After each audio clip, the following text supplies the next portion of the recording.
Welcome everyone to the Vashon Heritage Museum History Talks, and this second in a series, in an 8-part series of talks on Vashon 101. Our talk tonight is a history of Vashon ecology presented by Tom DeVries. Keep in mind that if you have any questions during the presentation, please put them in the chat function and we'll answer questions during the discussion at the end of the presentation. The next slide, please. I'm Elsa Prunquist, the Executive Director of the Vashon Heritage Museum, and I'd like to start the evening by recognizing some of our sponsors of our history talks and say big thank you to For Culture and to Humanities Washington and to all of the speakers who will be presenting throughout the 8-part series, and specifically this evening, Tom DeVries and Patrick Christie. Also, this talk and almost all of the talks are recorded and can be found about a week after the presentation on the Vashon Heritage Museum website. Our next slide. As is our museum's tradition, we begin all of our presentations with the land acknowledgement statement. I'd like to introduce Chris Austin, who is a member of our Vashon Museum Board, to read the land acknowledgement statement. Chris? Thank you, Elsa. The Vashon Heritage Museum stands on the ancestral lands of the Shwabopts, or Swiftwater people, who inhabited Vashon Maury Island for millennia. The Donation Land Claim Act encouraged large numbers of Euro-American settlers to claim this land, even before the Medicine Creek Treaty of 1854 extinguished native claims to it. The Shwabopts were forcibly removed and relocated onto nearby reservations, including Puyallup, Nisqually, Squaxin Island, and Muckleshoot. We acknowledge the people of the Puyallup tribe whose stewardship of and relationship with Vashon Maury Island continues today. We commit to amplify the voices of Indigenous people, making space for them to tell their own story, both past and present, in our exhibits and programs. Now, Elsa, could you please read our inclusion pledge? I'd be honored. The Vashon Maury Island Heritage Museum rejects racism, discrimination, and hate. Our purpose is to honor stories of love, oppression, action, and resilience.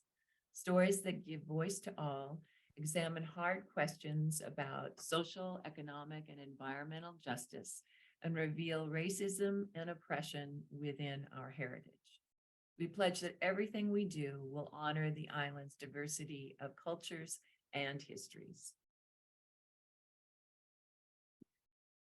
At this time, it's my honor to introduce Patrick Christie, who will introduce the series, talk a little about the Vashon 101 series, and tonight's speaker. Patrick has lived on Vashon since 2001. He was trained as both an aquatic biologist and sociologist, and at the University of Wisconsin and University of Michigan. He started his career as a U.S. Peace Corps volunteer working in a Filipino community to protect and restore a coral reef.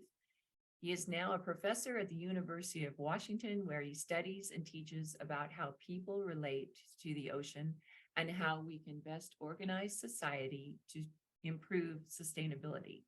Welcome, Patrick. Thank you so much, Elsa, and thank you, Chris, and thank you everyone for attending this evening. So I'm going to talk a little bit about the series because I want to remind us some of the overarching themes, and then talk a little bit about the prior speaker, and then introduce our speaker for the evening. So one of the things I want to point out is that this Vashon 101 event or series is, above all, in my mind, an important community building event. As you see, the talk series covers a wide variety of topics. Most notably, we're honored with the presence of 2 Indigenous teachers who will offer us a deeper understanding of this place we call Vashon Maury Island and the surrounding areas. Let's keep in mind that land acknowledgements in their best form go beyond acknowledging the original inhabitants of a place, as important as that is, to expressing our commitment to positive change for supporting Indigenous peoples and their rights as allies. We have much to learn from one another, So we invite you to be an active participant in Vashon 101 to learn from and alongside our speakers. Practically, I invite you to look for overarching themes as well as unexplored topics as you listen to each of the speakers. These themes will form the backbone of the final session. And let's commit to taking what we learn to improve Vashon and our relations with those we know and those we may not have the privilege of not taking this class or living here. For me, themes like sustainability, equity, and how history shapes our society will come to the forefront. But I invite you to identify other themes that resonate with you. In short, I believe I speak on behalf of all the speakers when I say we look forward to learning together and using this opportunity to grow and to improve this place we call home. So last time we gathered, Steve Bergman talked about geology, and it was a really remarkable review of the geology of this area, both at a macro or Pacific-wide level, even a global level. And then he really brought to attention local dynamics, discussing fault lines, discussing the acts of glaciation and the implications for our islands. He gave us also a very engaging review of all the types of rocks one may find on the beach. And if you haven't had the chance to see his presentation already, I would really encourage you to watch that part of it, as well as come to the current exhibit at the museum. He also highlighted some of the risks that we face in this region that are inherent to this place. He talked about earthquakes and tsunamis.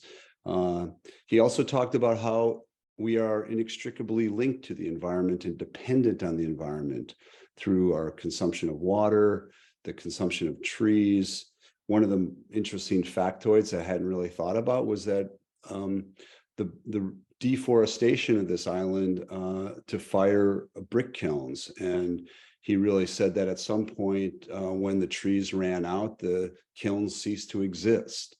That was interesting to me.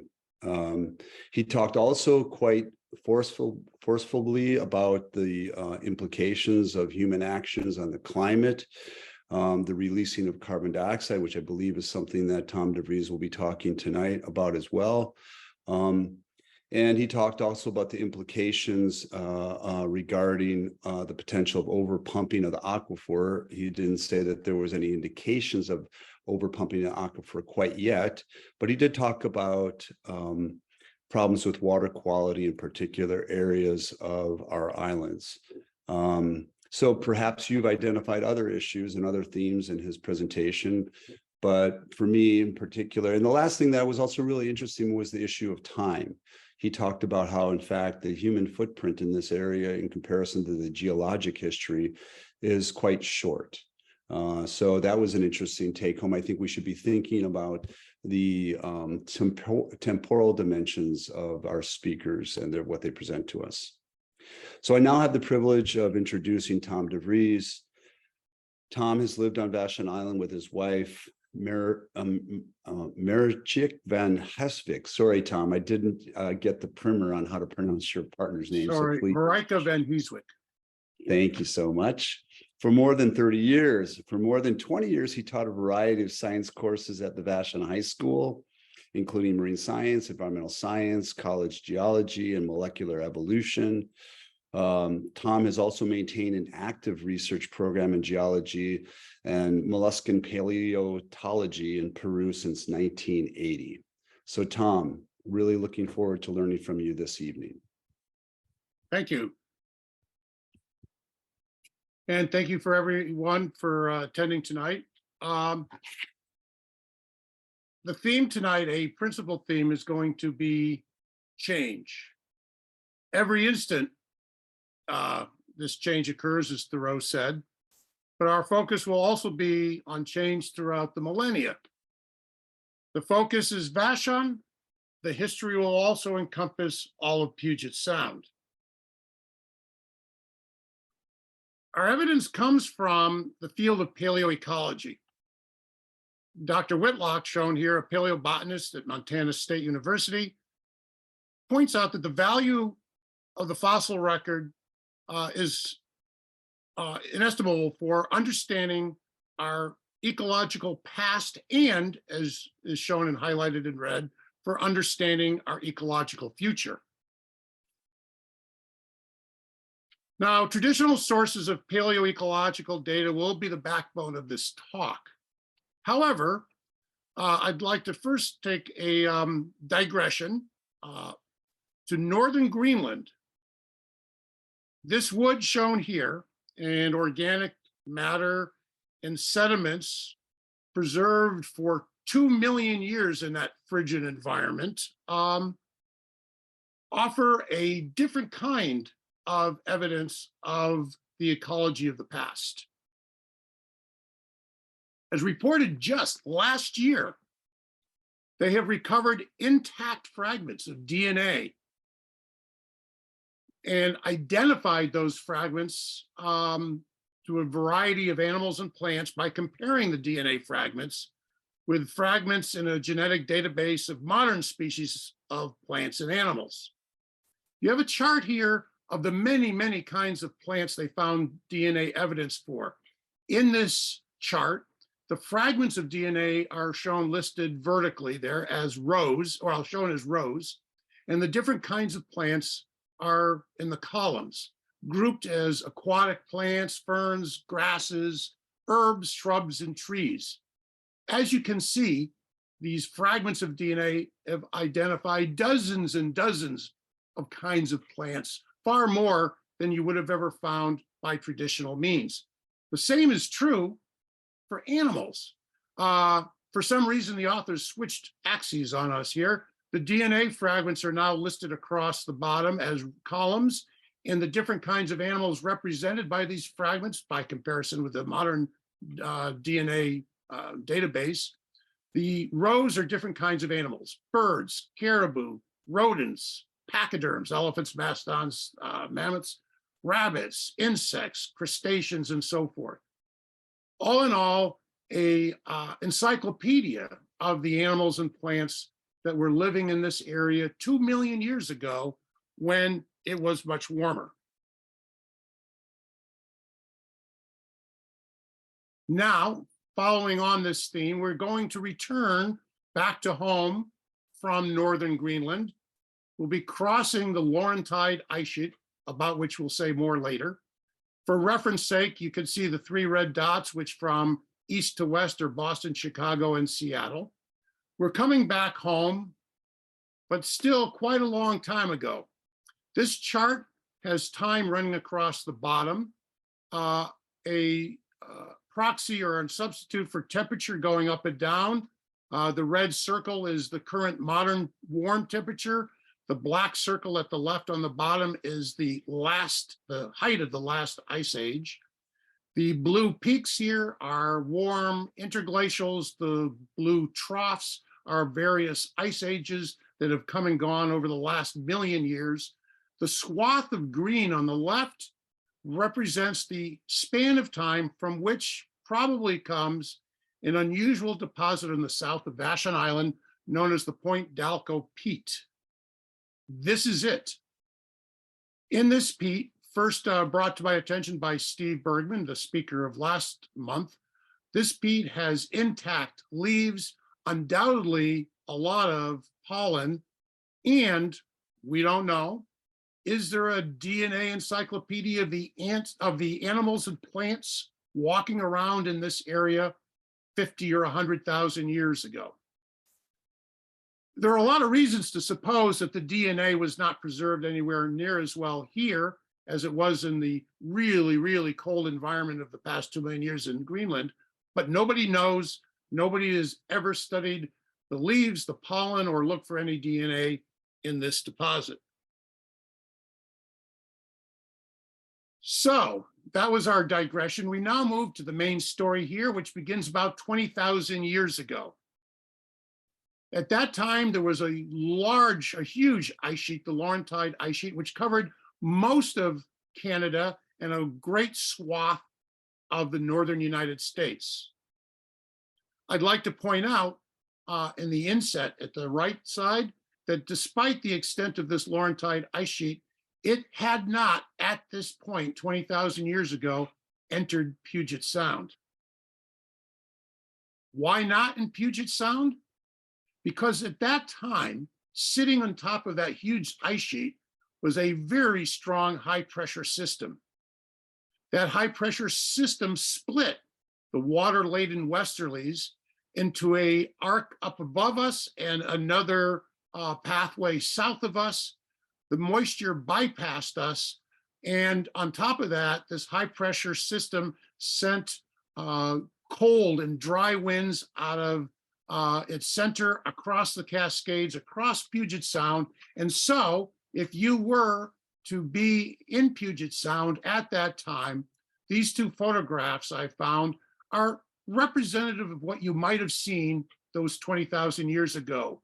A cold, barren tundra in many parts, mosses covering the ground. Where it was better, where it was warmer, then you would have found these parklands with stands of evergreens. This is a scene intended to represent the view you would have had looking east or southeast towards Mount Rainier in the distance across the land that is now including Vashon. I've labeled Tacoma, East Passage, Quartermaster Harbor, Coles Passage. They're obviously not there then. At that time, prior to the last ice age, there may not have been any channels in the Puget lowlands, or there may have been channels different than those that are there today. So you could have perhaps walked unimpeded from the Olympics to Mount Rainier without any large bodies of water. It's just not known whether that was the case or not. Wandering around there, this is the kind of vegetation that you would have seen. Cold adapted plants, subalpine fir, Pacific yews, Engelmann spruce, which are highly indicative of cold and dry environments. How do we know these plants were there? The answer, pollen. Lots of pollen preserved in bogs and the bottoms of ponds and in sediments, especially where oxygen was scarce and the acidity was high. It's that kind of evidence that shows that at one point, this area that's now Vashon would have been covered with forests of lodgepole pine that you find only now on the other side of the Cascades. The evidence of this pollen comes from the kinds of bogs that are shown in the upper right. As a matter of interesting note, that particular bog down in Olympia is providing the peat that's being used to flavor a local brand of whiskey being distilled down there. You'll see the ancient bison here. That bison will show up again a little bit later in the talk, as will peat bogs. We leave 20,000 years ago. It's now 18,000 years ago. The Laurentide ice sheet has gotten smaller. The high pressure system is weaker. The westerlies are no longer being split north and south of the Pacific Northwest. We now have moist westerlies passing across this still very cold area. Snow is accumulating in the lower part of British Columbia and the northern part of Washington State. The snow and the ice are building up. As it gets thicker, the pressure starts pushing the ice to flow away, in this case, southward. This view from 18,000 years ago shows the extent of that Puget lobe of the Laurentide ice sheet. It's now past Seattle, 18,000 years ago, hasn't reached Tacoma yet. Out along the front of that ice sheet is this apron of sand and gravel shown in brown in the map. This is gravel and sand washed out of the front of that ice sheet and carried by an infinite number of little streams southward. A lot of sand and gravel. If you want to know how much sand and gravel there was deposited in front of this advancing ice sheet, then you just need to visit the quarries of Maury Island, because all of that sand and gravel was deposited out in front of this advancing ice. Roaming around in front of that ice sheet was the Columbian mammoth. We have partial skeletons and giant molars from Squim 50 and 20,000 years ago. We have a molar found on Maury Island back in 1960 by Agnes Lane and loaned to the Vashon Union of Geologists, VUG, by Bob Lane. That's a picture of that Vashon or Maury Island molar in the lower left. It's not certain where it came from since it was found on the beach, but there were 100 feet or more of this advanced outwash sand deposited in front of the advancing glacier. So likely this mammoth was wandering around in front of that ice sheet in the area now known as Maury Island, but still that broad plain, perhaps with no channels. And we don't know what happened to the rest of the mammoth, but we have its tooth. 17,500 years ago, the advancing ice is now covering Tacoma. 17,000 years ago, the ice of the Puget Lobe got as far as it was ever going to get, somewhere south of Olympia. If you were to be standing in the foothills of the Cascades looking west, the view you would have had is the one represented by that photograph at right. The Olympics are in the distance there, and between you and the Olympics, a flat plain of wind-blasted ice. Somewhere out there in the middle, 1,000 or 2,000 feet down, is the place that we now call Vashon. That plain of ice, that sheet of ice, would have gotten thinner and thinner and eventually come to an end just beyond Olympia. Oh, there was a little notation there at the front of the ice sheet, MM. MM stands for Mima Mounds. Some of you may have visited us, acres and acres of these enigmatic mounds of sand and gravel, 4 to 8 feet tall. Long a mystery as to how they formed. The first explanations involved pocket gophers who were busy burrowing above a water-saturated soil beneath them. So they built their sand and gravel up above that standing groundwater. Kind of outlandish, more serious explanations have been offered since then. Perhaps mounds of sand anchored down by some plants in this arid environment that eventually built up and then got finally overgrown. Another idea has been that streams running along the front of the Puget Lobe ice sheet on their way out to the ocean would have carved and deposited these mounds of sand. The latest word, only a year or two old, based on computer modeling, is that it might have been the pocket gophers. They, in fact, would have been active enough for some centuries to have built these mounds, but it does still remain a bit of a mystery. 16,500 years ago, the climate is warming, the ice sheet starts to retreat. I should point out here that the ice sheet itself is always advancing. The ice is always flowing from the north to the south, from British Columbia, northern Washington, down into Puget lowlands. However, the front of the ice sheet can either move forward as long as you're delivering more ice than you're melting away, or beginning 16,500 years ago, the warming is causing the ice to melt faster than you can faster than you can deliver new ice. And so, in effect, the front of the ice sheet starts to retreat, starts to recede northward at rates up to 500 meters a year. That's 5 soccer fields every year. In front of that melting ice, more sand and gravel being deposited. These are now the recessional outwash deposits, deposited as the ice is receding.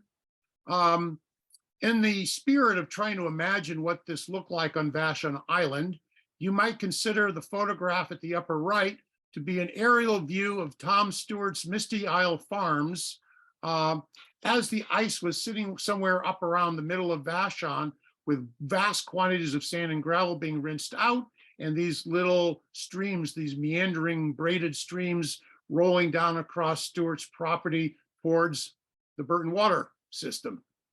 The picture in the middle could have been taken in the middle of the island, low spots, small ponds on a high area, the cold water sitting on top of just raw sand and gravel. And in the lower left, that small canyon, that could have been any canyon that you walk through on Vashon today, but without the vegetation, just gravel, boulders, sand, some cold water sitting in there. Any one of the hundreds of canyons that live or that exist on Vashon today.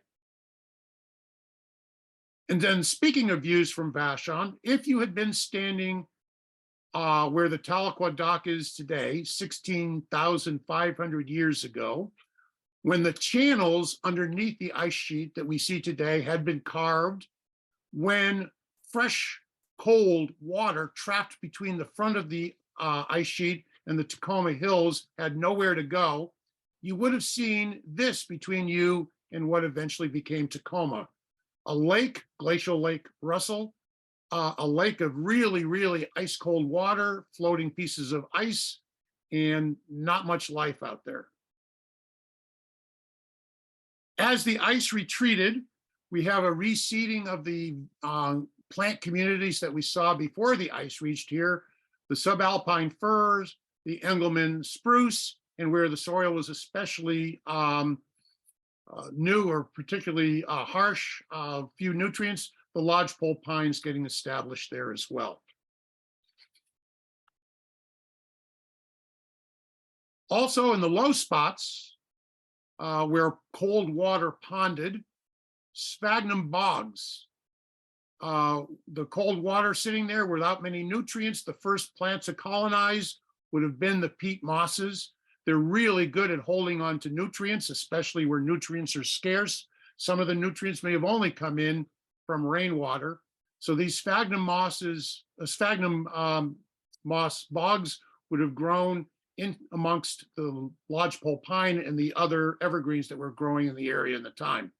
Here again, we have a skull here of a giant beaver. We'll see the giant beaver again in a couple of slides. Animals living in this area after the ice had retreated, probably as well before. The ancient bison, the species before the modern bison, this from a 14,000-year-old skeleton or partial skeleton in Ayers Pond up in the Orcas Islands.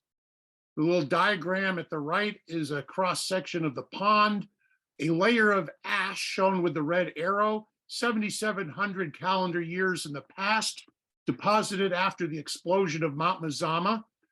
It blew its top, it spread the ash over a huge area. All that's left now is Crater Lake. That marks the 7,700 year mark on that pond, and down much deeper, dated at about 14,000 calendar years before present, bones of the ancient bison. How big was the ancient bison?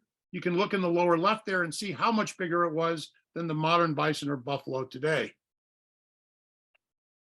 Another animal from that time, the American mastodon. 14,000 years ago, one died and wound up in a pond or a bog up by Squim. Excavated later, you can see the tusks in the front loader of Mr. Manus on his property back then. At the left of this slide, one of the bones that were recovered in the black and white version, you can see the profile of a projectile stuck in that 14,000-year-old bone.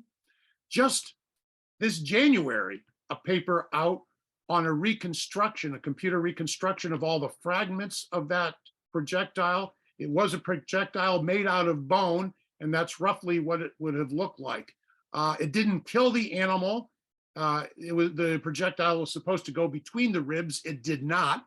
And so the mastodon lived to see another day and grew some bone around that projectile before it eventually died. Okay, so the next slide is perhaps, next slide is the ground sloth. These are bizarre animals that wandered the ground. They didn't hang in trees. They were really too big. This one was unearthed over by SeaTac some decades ago as they were constructing one of the early runways. To get a sense of how big this ground sloth was, you can either go visit the Burke Museum, or now you can look at the photograph at the lower right, showing the pelvis of this ground sloth, which spans the width of two men standing in the middle of the slide. Now, perhaps the stuff of nightmares in the next slide. This is a profile of the giant beaver on the left. 2.5 meters long from snout to the tip of its tail. Truly a rodent of unusual size. You can compare it to the size of a modern beaver, and you can compare it to the size of a modern human. This giant beaver had been found, bones of it had been found around much of North America, but it wasn't until 5 years ago that they discovered a fragment of one of its canines in the Willamette Valley. So this giant beaver was not avoiding the Pacific Northwest, and I'm sure it was wandering around the Puget Lowlands, and it can swim. There were probably some on Vashon at one time or another. As long as we're bringing up the subject of humans, I just wanted to throw this slide in here, talking about the history of humans arriving in North and South America is really deserving of a talk unto itself. However, if you're interested in delving more into that topic, I would strongly recommend this book, just published in 2022 by Jennifer Rath, and a genetic biology, a geneticist, and with an interest in anthropology and archaeology. So she wrote Origin, A Genetic History of America, which pulls together a lot of the DNA evidence for the history of the peopling of the Americas, as well as incorporating the archaeological data. So now we move forward in time. We're now 12,000 years ago. It's milder, it's a little bit wetter. Some of the mountain species are falling out. The vegetative communities that you see would be more familiar. In addition to some lodgepole pine and still around, we have Douglas fir, we have some Sitka spruce from higher elevations, but down here, the mountain hemlock and red alder is now making its appearance. This is the evolution, the change in vegetative communities as the climate itself is ameliorating. It's getting, again, warmer and a little moister. It's still pretty chilly though. A few thousands of years ago, between 11 and 5,000 years ago, the Earth in its orbit around the sun was closest to the sun during the northern summer. That's not true today. We're closest to the sun during the northern winter. Also then, these few thousands of years ago, the Earth's tilt was a little greater than it is now, pointing the northern hemisphere towards the sun a little more closely than at present. The result of these differences in the orbital parameters resulted in more radiation during the summer, less radiation during the winter, warmer summers at least, with the result that oak spread more throughout this area, including probably Vashon, than it had. Alder was doing very well. And given the frequency of summer droughts and high temperatures, forest fires and brush fires were much more common during this period. And the evidence is in the frequent encounter of charcoal fragments in deposits of this age around the Puget Lowlands. Or maybe not. Research of just the last 2 or 3 years has suggested that at most, the average temperature during this early Holocene time a few thousands of years ago may not have been any greater than at present. It may have been only warm summer temperatures. And the case made by these most recent investigators is temperature of the world on average has been steadily climbing since the end of the last ice age. Slowly, not so much at first when the ice was still around, and then rising afterwards, possibly related to some greenhouse gas increases related to modern agriculture starting up around 6,000 or 7,000 years ago. Still, I would say the evidence or the final story is not written on that yet. What's remarkable here, though, is you can see the impact of the Industrial Revolution on the average annual temperatures, with the argument of these investigators that the temperatures we're seeing today and we'll see in the near future are going to be much greater than they have been since the retreat of the Ice Age. Again, still an active area of research. These are results from within just a year or two ago. So before the Europeans arrived, this is what the forests may have looked like. The plant communities would be familiar to us. The size of the trees wouldn't be. This is before widespread felling of trees and harvesting of lumber had begun.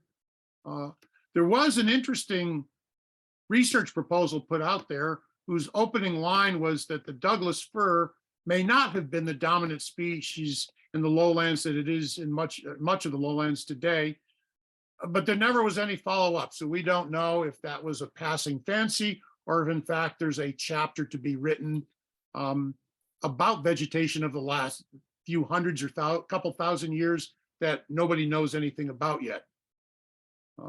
One could ask for these last few thousand years since that warm period, do we have any means of knowing what was going on ecologically, vegetatively speaking, on Vashon itself? And the answer is yes, we do have a means of doing so.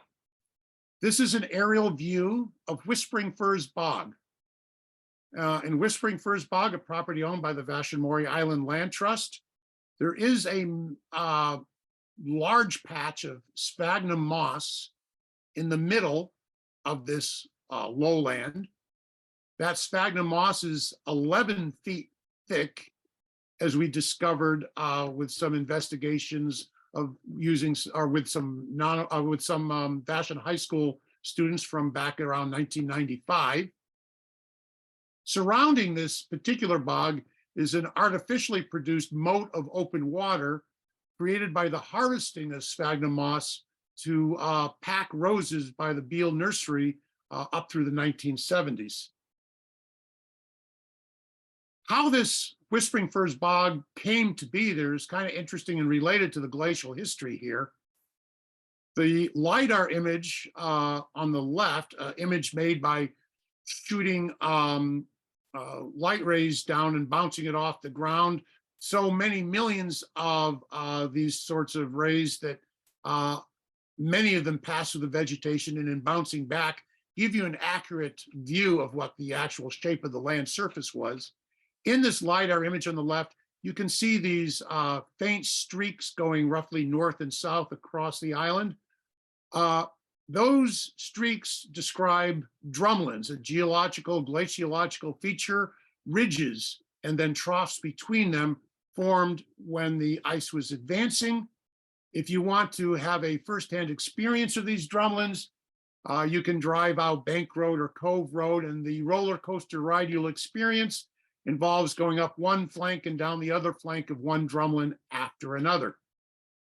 The LiDAR image in the upper right shows two drumlins, two ridges, left and right, and the two black bars going across represent moments when the retreating ice sheet, the front of the ice, stalled for a while, decades maybe, and the ice, which was still being delivered and still melting and still shedding sand and gravel, would create a east-west, left to right mound of sand and gravel, such as the one you see in the image in the lower right.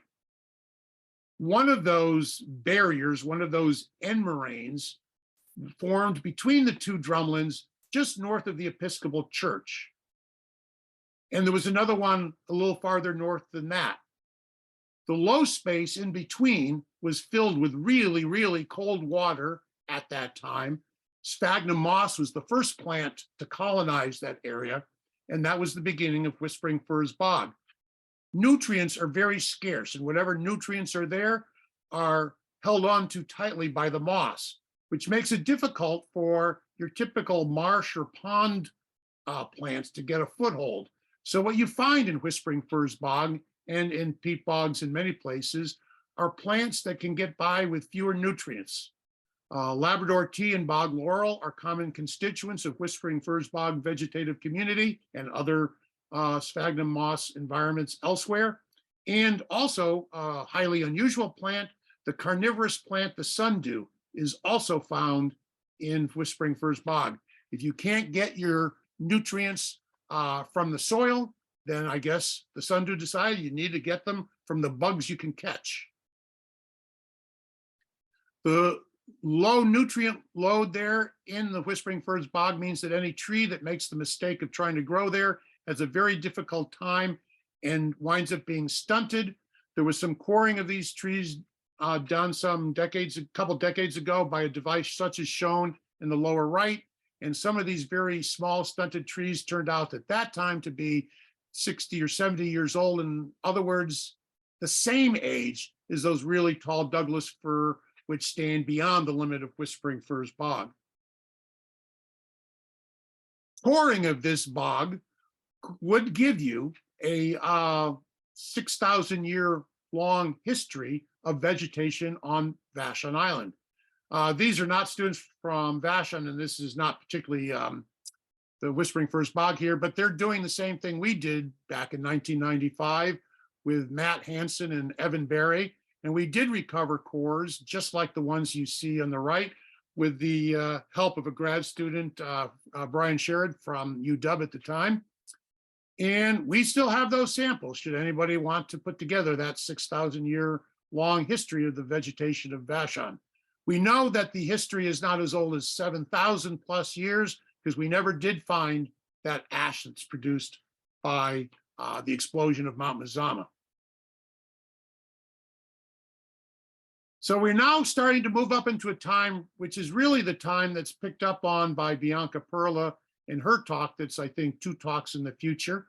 The Europeans came, they harvested the trees, they stripped the island of its trees to a almost complete extent, changing the look of the land, changing the ecology of the land, and probably a result that's appropriate to the quote that's given here, that every beginning is a consequence. The arrival of the Europeans was definitely a consequence, and every consequence, every beginning ends something else.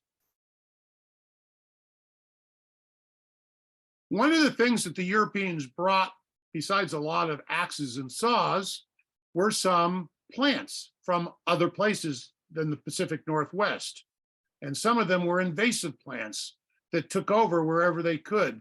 Bianca may talk more about this, but here's some of the cast of characters, villains, one might say. In the upper left, Scots broom. In the upper right, Himalayan blackberry. In the lower left, English ivy. And in the lower right, a salt marsh grass from the east coast of North America, which did make a brief appearance in the KVI marsh before a couple decades ago. A team of students from Vashon got rid of it. So the last 2 or 3 slides I'd like to show are somewhat forward-looking and not necessarily encouraging. This graph, which Steve Bergman may have shown a version of it, is the Keeling curve. It shows the increasing concentration of carbon dioxide, a greenhouse gas, in the atmosphere of the Earth. These measurements are made at Mauna Loa Observatory, far from any influence of industry, cities, or people.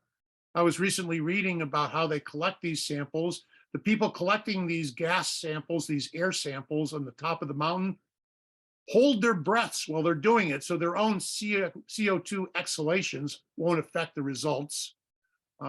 Also, in the last couple of months, they've had to take samples at Mauna Kea because they had a little problem with volcanic eruptions in Mauna Loa. Anyway, this is the curve of rising CO2 since the late 1950s, when they started making these measurements. The odd-looking cyclicity here is due to changes in CO2 concentrations from summer to winter affected by first the northern hemisphere and then the southern hemisphere. But the cycle is repeated year after year, so you can follow the annual change as the black line does there. I put 3 benchmarks on here to kind of personalize the growth of this CO2 in the world's atmosphere. The first benchmark comes from the late 70s and 1980, at a time when I was finishing my master's degree in oceanography at Oregon State University. This is the first time I saw this curve, so it was just barely 20 years old. The trend was already underway, but one could argue, hey, it was only 20 years worth. That's the first benchmark. The next benchmark, 25 years later, the year our daughter graduated from Vashon High School. And you can see not only did the trend continue, but possibly it accelerated a little bit. So the concentrations in the atmosphere of CO2 have increased by about 10% since back in 1980. The last benchmark, the time this class is being taught, 2022, 2023, CO2 is up another 10%. In fact, I'm using the same graph I used for a much earlier version of Vashon 101. As you can see, in the years since, the CO2 has gone right off the chart that I used to be using for this course, and it's now up around 421 parts per million, and really shows no sign of letting up at all. Do we have to worry about that in the Pacific Northwest? Well, each region's story of how it will be affected by global warming, really climate change is roughly a averaging and euphemism for what is largely across most of the globe, a global warming. The effects of climate change in the Pacific Northwest are going to be different than in other parts of the country and the world. However, perhaps seasonal warming during the summer is in our future. It certainly was in our past 2 years ago, when records were set by quite a bit back in June, when the temperature rose to 116 in Portland, 108 in Seattle, and not shown here, but there was a small town in southern British Columbia where it was also 116. These high temperatures do dry out the vegetation, and so it wasn't surprising that in that same town in British Columbia, a couple of weeks later, a forest fire or brush fire swept through the town, destroying a lot of it. So, that may be a story that becomes more and more common in the coming decades. And so that's something to think about as I sign off with this view of the human involvement with Puget Sound. And I'll leave it up to you to think what that involvement might look like next year, next decade, 50 years from now. So thank you for your time. I guess the moderator, Patrick, will take a look at any chat questions that might have come up, and I will try to answer any that I can. I'm done, Patrick, so over to you. All right, thank you. Wow, Tom, that was really quite remarkable. I really enjoyed that. So I'm encouraging people here in the chat to post their questions. We don't have the ability for people to unmic. So are there any questions for Tom? Please post them there. So the first one that just rolled in is there a record of the forest fires happening on Vashon since 1900? Roland Carey said that there was a fire through Christensen Creek in the 1920s. And actually, this is a question I'd like to build on as well, which is, you maybe Bianca will be talking about these kind of matters, but examples of large scale fires, potential for large scale fires on the island.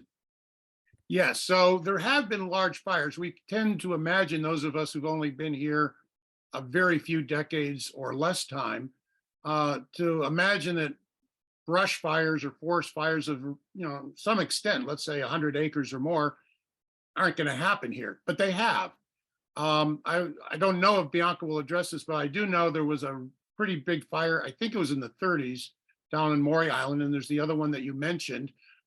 as the area gets drier and drier, especially during the summers, and hotter, then yes, I would say the potential for forest fires is only going to increase.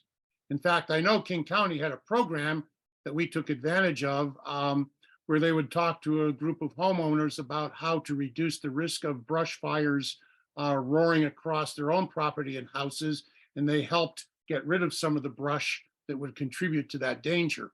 So the county foresees that as a possibility. Historical records in the local newspapers will confirm those as a possibility. It would be interesting if one were to resample Whispering Firs Bog to see what the frequency of fires might have been over the last few thousands of years. It would require careful sampling because unless the fire actually crossed Whispering Firs Bog, you would be looking for, excuse me, very small particles of ash and charcoal.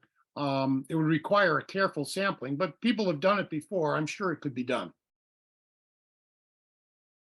Thank you. And in particular with Christensen Creek, is that one that you're aware of from the 1920s? No, I don't know anything about that one, but if it was in the 1920s, the Heritage Museum could certainly have access to the newspapers that would have been coming out at that time. If it was significant, I'm sure there's a story there. Okay. So next question, which is what and where is Nebka? Seen in the photo of the Mima Mounds. So oh yeah, so Nebka is actually the name of a feature. I think the feature's name probably comes from somewhere in North Africa or the Middle East. The Nebka is one of those mounds with the little tuft of vegetation on the top, which anchors the mound underneath. It was somebody's speculation that that mechanism could have caused those Mima Mounds. It hasn't been discounted. It's just one of a number of explanations for what really still remains a mystery. Interesting. So one of the questions is, how does the gravel and sand get into the glacial ice? Okay, good, excellent question. So these glaciers are often coming out of very high elevations, high relief areas, highlands or mountains.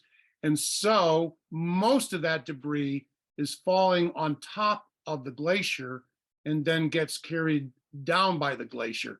And as more snow falls on that glacier, then the debris can wind up being deeper and deeper in the ice.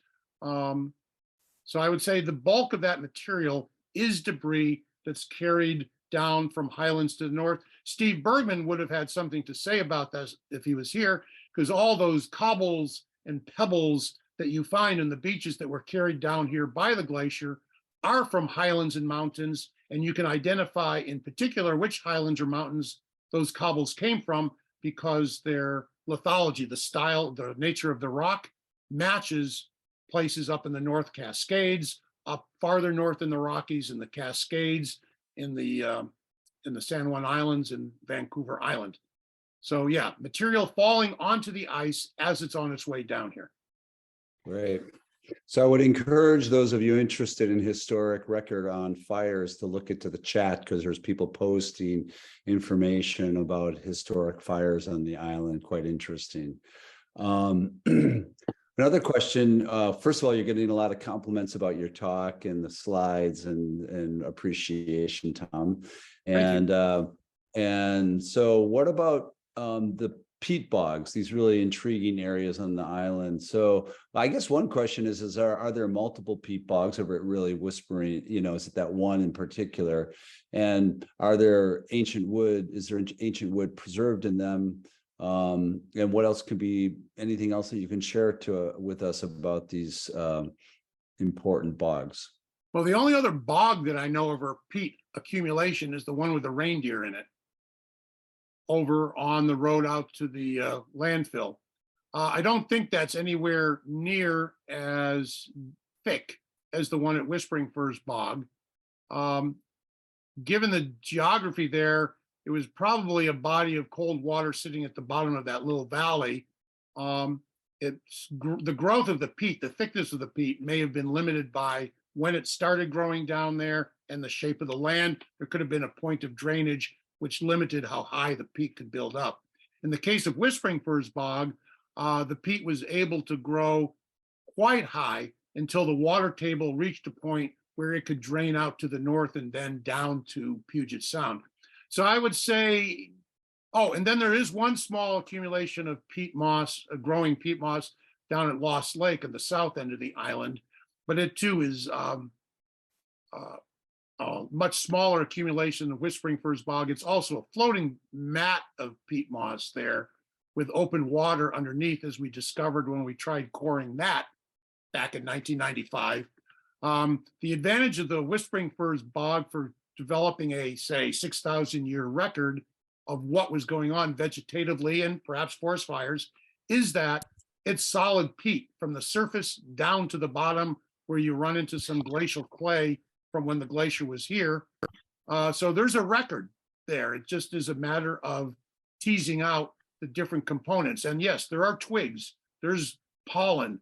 There was no ash, sadly, but there is the material, and there's probably charcoal, although we didn't see any. So there is a record to be built of what was going on here from a vegetational point of view for 6,000 years. Remarkable. So another question that I was looking at here, I hope I haven't skipped any, there's quite a few postings here.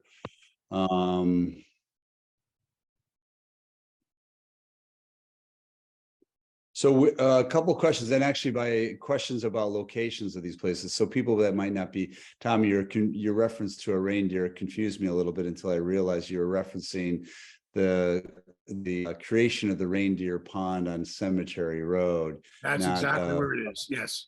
Yeah, exactly. I guess the question here also is, where is Whispering Firs Bog? So it's not far off the main highway, up north of the Episcopal Church. Over the years, the Land Trust has organized annual treks into that area for people who sign up, so you can see the bog close up. However, the bog itself is very, very sensitive to people trampling across it. When we did our coring there in 1995 with 2 students, myself and the graduate student, it was 20 years before you couldn't tell anymore that we had been there. So the Land Trust is very careful about having people go in there. So if you want to see it, I would recommend contacting the Land Trust and finding out the next time they have a group in there. It's often been during May, so it could be coming up in just 3 or 4 months, but I don't know what their plans are for this year. Wonderful. I'm hoping I'm not missing any questions here. There's, again, a lot of postings of information in the chat. One question I have for you, Tom, is that I know from work that I did in Nicaragua, for example, is since you're interested in paleoecology, you know, the sort of examination of the chemistry of shell middens. Now we know that out on Burton Peninsula, there was a large shell midden deposit of shells for people harvesting shellfish. And it seems that you've done quite a bit of look into the plant communities. Has anyone, or have you ever looked into the composition of the shells and the like you can basically track ocean conditions and the basic chemistry of the ocean based on what's fixed in the shells of ancient organisms? Have you done that, or you've heard? No, I haven't done that. I mean, and that is possible if you start looking at oxygen isotopes, carbon isotopes, some trace metals, strontium for age. And the thing, you know, that's often done for mollusks and other carbonate fossils in the open ocean to understand what the temperatures were, because the ratios of the isotopes can be used to reconstruct temperatures of the past. Of course, any record from Vashon Island would mostly be telling you about the nature of Puget Sound water. Indirectly, you're learning about the open ocean water as well, but you'd have to have a pretty good knowledge for that long ago on how the chemical quality of the water changed between the time it entered the Straits of Juan de Fuca and when it wound up off of Vashon. I don't think anybody has done that. You did mention the midden on which there was a midden that was actually excavated on Burton Peninsula back in the late 1990s, I think. It's Yeah. now covered up, but there's material that was collected, and I assume it's at the Burke Museum at this point. I don't know. Yeah. I'm pretty sure There's they quite never a- did any chemical analysis. Yeah, there's quite a good book, everybody, by Julie Stein, by the Birth Museum. They did a excavation there with the Puyallup tribe, as well as high school students looking at the midden. This is at the boathouse park there at the very end there. When you walk down to the end, you see a lot of shells there, and that's where that excavation was done. So I'd encourage anybody on this call to really check out that book about Vashon archaeology. Maybe I can provide the text or that book. I have it. It's quite an interesting read. One thing I would just like to say, a quick question for you is, this is a general question. So we're identifying themes and, you know, issues around the ecology line, maybe the environment, the sustainability. So what would you say if we're looking at the ancient ecology of this island, what does that have to say to us today about sustainability on the island? Is there anything that you pull from the record that's relevant to us in contemporary Vashon Maury Island? Well, I'd say that the geological record forces you to think about different scales of time if you're going to talk about sustainability. And it gives you parameters for what success looks like by seeing what happened in the past. And what happened in the past gives you some landmarks for understanding what's going on in the future. So yeah, I would say if you're embedded in if you're accustomed to looking at geological timescales, even, you know, for me, the relatively short ones of the ice ages, I'm more accustomed to millions of years.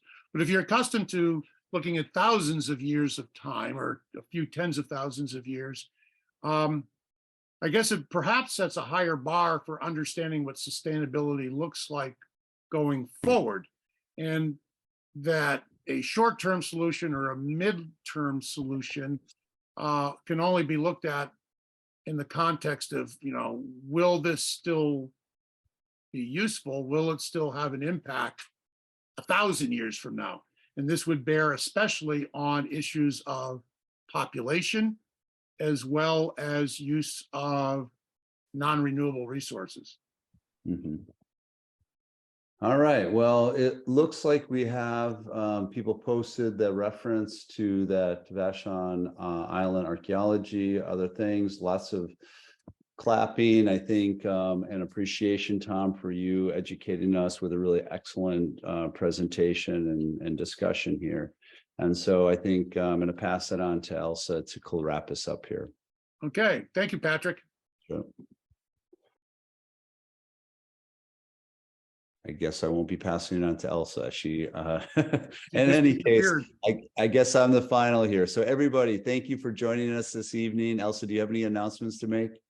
Can you hear me? Yes. Fine. Oh, good. Sorry, I seem to be stuck in another world here. I just want to thank you so much, Tom and Patrick. This was a really interesting evening, and everybody join us next month on the second Thursday, wherein we'll have Vina McLeod will be joining Patrick, and we'll be having a conversation about the fish wars. And thank you all for joining us, and good night. Elsa, can I just add on to what you're saying here is that Absolutely. for those of us, you'll be getting some publicity information. It's really an honor for Vina McLeod, who's a Puyallup elder, to be joining us next month. She is of, if you might say, of activist heritage, of royalty in the Puget Sound.